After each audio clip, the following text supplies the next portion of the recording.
नमस्कार साथियों साथियों यूपी टेट 2026 की ऑफिशियल आंसर की जारी हो गई।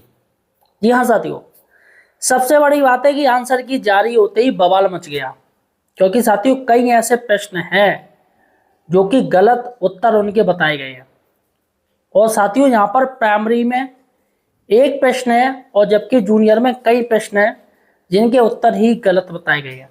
अलग अलग शिफ्ट में साथियों ऐसा हुआ है, मैं शिफ्ट वाइज आपको बताऊंगा। और एक ऐसा प्रश्न है जिसके दो उत्तर हैं। मतलब दो उत्तर कैसे हो सकते हैं? या तो उस प्रश्न के निरस्त किया जाए, क्योंकि निरस्त ही बनता है भाई। चार मल्टीपल में आप दो आंसर आंसर थोड़े ही दे दोगे। तो यहाँ पर मैं आपको बताऊंगा कि किस शिफ्ट के पेपर में, प्राइमरी में और जूनियर में कौन कौन सा क्वेश्चन गलत है। और ऐसे में आपका उम्मीद बढ़ गई है साथियों एक नंबर मिलने की। जी हाँ साथियों, सबसे बड़ी बात है कि संशोधन के लिए भी बात हो गई, लोगों की मांग की जाएगी तमाम अभ्यर्थियों की कि संशोधन कीजिएगा। लेकिन अगर ऐसे में साथियों संशोधन नहीं होता है तो यहाँ पर एक नंबर आपका कंफर्म और तय हो गया। चलेगा साथियों, पूरी जानकारी देने जा रहा हूँ। सबसे पहले यार चैनल को सब्सक्राइब जरूर कीजिएगा। जी हाँ साथियों, हमें प्यार दीजिएगा, चैनल को सब्सक्राइब कीजिएगा। देखिएगा साथियों, सबसे पहले हम चलते हैं 3 जुलाई का। ये 3 जुलाई का पेपर है, देखेगा। ये आपका सेकंड लैंग्वेज, जिन्होंने प्राइमरी में 3 जुलाई का जो प्राइमरी हुआ था, जिन्होंने सेकंड लैंग्वेज चूज की थी, जैसे संस्कृत हो गया, तो संस्कृत का साथियों ये क्वेश्चन है, क्वेश्चन नंबर 65। देखिएगा क्वेश्चन नंबर 65 है, जिसमें साथियों प्रश्न था संस्कृत वर्णमाला में ऊष्म वर्ण वे कहलाते हैं।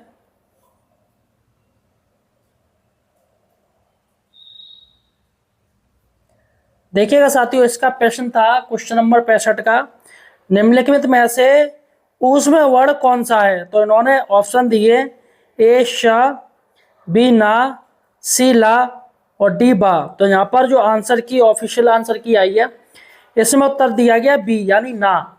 ना कहा गया है, जो कि गलत है।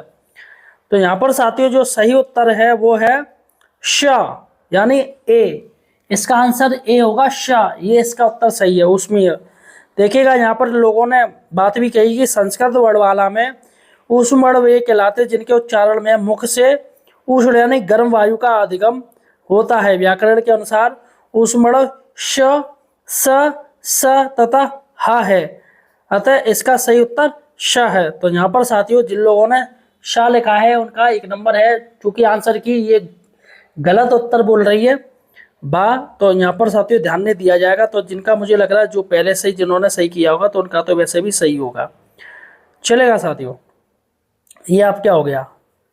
अब हम चलते हैं साथियों, जूनियर का हुआ था तीन 3 जुलाई को, ये भी पीआरटी का 3 जुलाई को हुआ था। तो 3 जुलाई का जो जूनियर का साथियों परीक्षा हुई थी वो प्रथम पाली में हुई थी।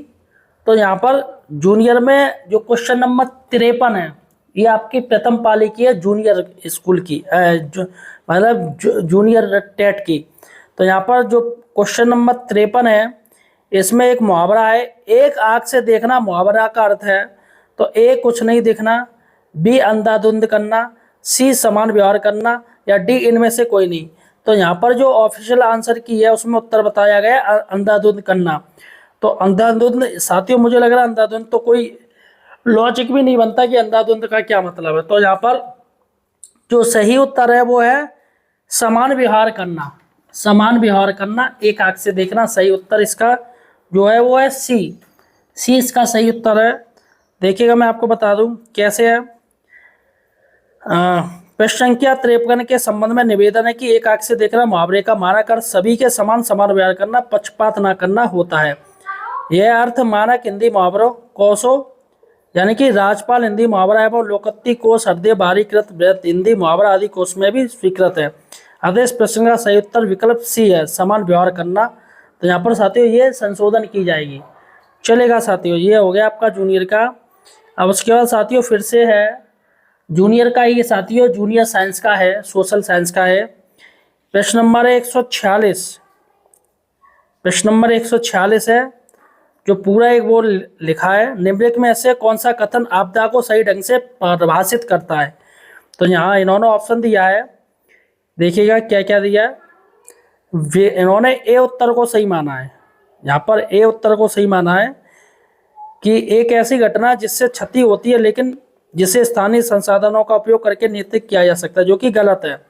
यहाँ पर इनके 4 उत्तर हैं। एक ऐसी घटना जिससे क्षति होती है लेकिन स्थानीय संसाधनों का उपयोग करके नियंत्रण किया जा सकता है, ये ए हो गया।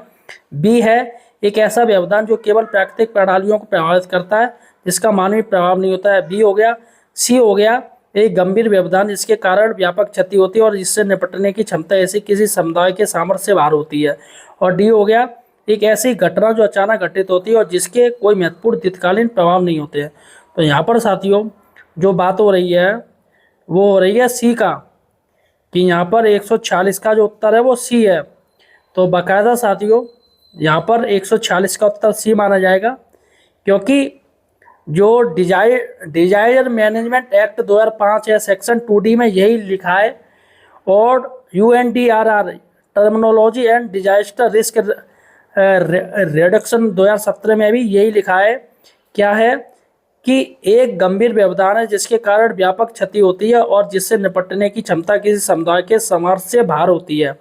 तो यहाँ पर मेल खाती है। तो यहाँ पर जो उसका उत्तर है वो कौन सा होगा, सी। और जबकि आयोग ने कहा है कि इसका ए उत्तर होगा, जो कि गलत है। चलेगा साथियों। अब उसके बाद हम चलते हैं फिर से। इसके बाद 3 जुलाई का जूनियर स्तर का ही पेपर है साथियों, 3 जुलाई का, जो फर्स्ट पाली में हुआ था, प्रथम पाली में हुआ था जूनियर का। तो यहाँ पर साथियों ये हिंदी से आया है प्रश्न। तो यहाँ पर हिंदी से आया है प्रश्न, कौन सा है, निम्न में से कौन सा तत्सम तद्भव का सही युग्म है। तो ए है अग्नि आग, बी है अग्नि आग, सी है माता माँ, और दंतमुख ये डी है। तो यहाँ पर साथियों आयोग ने जो उत्तर दिया वो सी दिया है, माता माँ। तो माता माँ है। तो यहाँ पर जो कि गलत बोला गया है, यहाँ पर ये रॉन्ग किया गया है, क्योंकि यहाँ पर जो बात हो रही है अग्नि और आग और माता और माँ ये दोनों सही है। यह साथियों देखिएगा, यहाँ पर मैं आपको बता दूं, आयोग द्वारा जारी उत्तर विकल्प सी माता माँ पर आपत्ति है। प्रश्न में निम्न में से कौन सा तत्सम तद्भव का सही युग्म में पूछा गया है। मानक हिंदी व्याकरण के अनुसार अग्नि आग तथा अच्छी आग दोनों ही तत्सम तद्भव के प्रमाणित युग्म हैं, अतः प्रश्न में एक से अधिक विकल्प सही हैं। प्रमाण 1 डॉक्टर हरदेव बारी हिंदी शब्दकोश, इन्होंने अग्नि आग अच्छी बताया है और आग बताया है। उसके बाद डॉक्टर धीरेन्द्र वर्मा हिंदी भाषा का इतिहास, अग्नि आग अच्छी आग तद्भव रूप में स्वीकार किए गए हैं।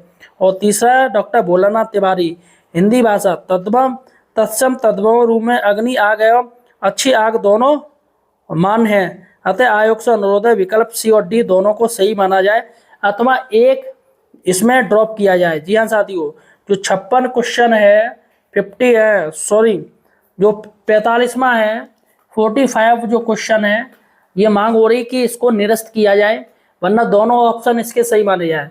तो साथियों दोनों ऑप्शन तो सही हो नहीं सकते हैं, आप भी जानते हो। तो यहाँ पर निरस्त होने के चांस मुझे लग रहे हैं। तो ये जो पेपर है वो 3 जुलाई को जूनियर का हुआ है साथियों, और जूनियर वाले देखते हैं, और ये प्रथम पाली में हुआ है। तो फिलहाल साथियों और भी कोई क्वेश्चन अगर आपको लग रहा है गलत है तो मुझे कमेंट सेक्शन में बता सकते हो। धन्यवाद।